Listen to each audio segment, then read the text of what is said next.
Assalamualaikum warahmatullahi wabarakatuh. Selamat pagi anak-anak ibu semuanya. Bagaimana kabarnya hari ini? Mudah-mudahan kalian semua masih dalam keadaan sehat walafiat ya, dan selalu dalam lindungan Allah Subhanahu wa taala. Hari ini kita akan belajar matematika, yaitu menyajikan data dalam bentuk diagram batang dan diagram garis. Pada hari kemarin kita sudah membahas tentang cara menyajikan data dalam bentuk tabel dan bentuk diagram gambar. Kali ini kita belajar yuk tentang cara menyajikan data dalam bentuk diagram batang dan diagram garis. Apakah kalian sudah siap untuk belajar? Sebelumnya kita mulai yuk dengan cara membaca basmalah bersama-sama. Bismillahirrahmanirrahim. Kalau sudah, kita sama-sama berdoa sebelum belajar. Berdoa dimulai. Amin. Nah, kalau kalian belum menyiapkan buku tulis, buku paket matematika, atau alat tulisnya, silakan kalian siapkan terlebih dahulu. Karena hari ini kita ada dua pembahasan, yaitu menyajikan data dalam bentuk diagram batang dan menyajikan data dalam bentuk diagram garis. Nanti Bu Guru akan jabarkan mengenai langkah-langkah membuatnya dan contoh soal serta latihan soalnya. Kalau kalian sudah siap untuk belajar, kita masuk ke materi berikutnya. Menyajikan data dalam bentuk diagram batang. Ibu contohkan di sini ada tabel mengenai data jumlah siswa Kabupaten Jember di tahun 2001. Dilihat dari tabel ada dua kolom ya. Yang kolom pertama adalah kolom jenjang pendidikan dan kolom yang kedua adalah jumlah siswa. Nah, jenjang pendidikan di sini ada dari TK, SD, SMP, SMA dan SMK. Nah, di sini ada jumlah siswanya juga ya. TK 1600, SD 2100, SMP 1400, SMA 1550 dan SMK 950. Bagaimana sih cara menyajikan data tersebut apabila ingin dibentuk dalam diagram batang? Langkah-langkahnya yang pertama adalah kita buat dulu sumbu tegak dan sumbu mendatarnya. Yang kedua, tulis jumlah siswa di sumbu tegak. Lalu untuk sumbu tegak ini kita harus gunakan jarak antar bilangannya dengan tepat ya. Jadi tidak harus semuanya misalnya kita lihat intervalnya dulu, apakah kelipatan 5, apakah kelipatan 10, apakah kelipatan 100 dan berikutnya. Lalu yang ketiga, kita buat batang-batang persegi panjang dengan jenjang pendidikan yang sesuai. Jadi kita lihat dari TK, SD, SMP, SMA dan SMK.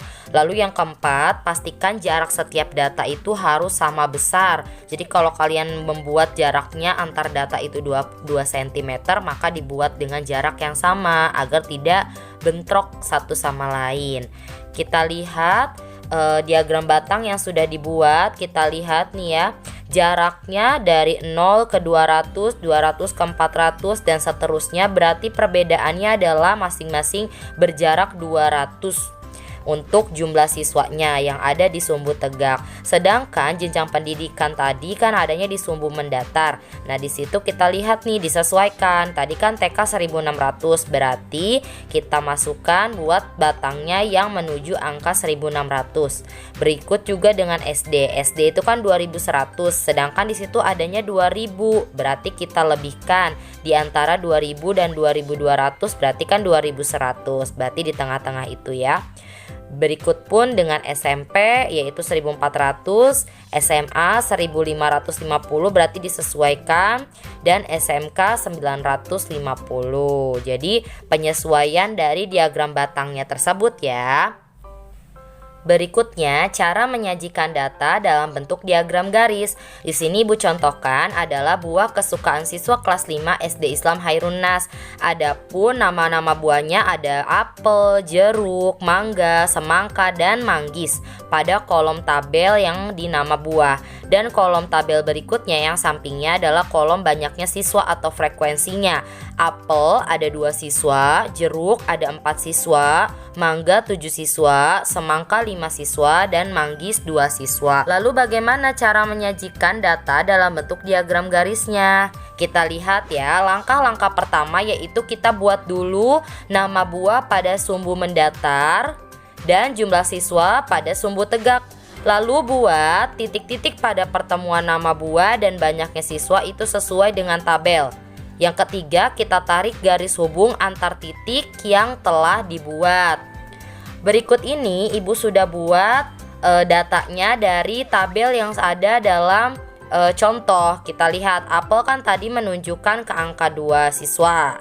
Lalu kita berikan titik dulu, hubungkan antara apel dengan angka 2, kasih titik. Lalu jeruk kan 4 siswa, berarti hubungkan ke angka 4. Mangga 7 siswa, kita hubungkan ke angka 7. Semangka 5 siswa, kita hubungkan ke angka 5. Dan manggis ada 2 siswa yang menyukai, maka dihubungkan ke angka 2. Lalu titik-titik garis itu, titik-titiknya kita hubungkan dengan garis sehingga membentuk seperti pola berikut ini ya. Ini adalah cara menyajikan data dalam bentuk diagram garis. Bagaimana pembelajaran hari ini? Mudah kan? Kalau kalian belum paham boleh tanyakan kepada Bu Anggi ya. Dan kita coba yuk dengan mengerjakan latihan soal di halaman 173 dan 174. Kalian kerjakan nomor 1 dan 2. Latihan 8 halaman 178, nomor 2 dan 3. Kalian buat di buku tulis. Terima kasih sudah menyimak video ini dengan baik. Tetap semangat dalam belajar dan sehat ya. Ibu akhiri, wassalamualaikum warahmatullahi wabarakatuh.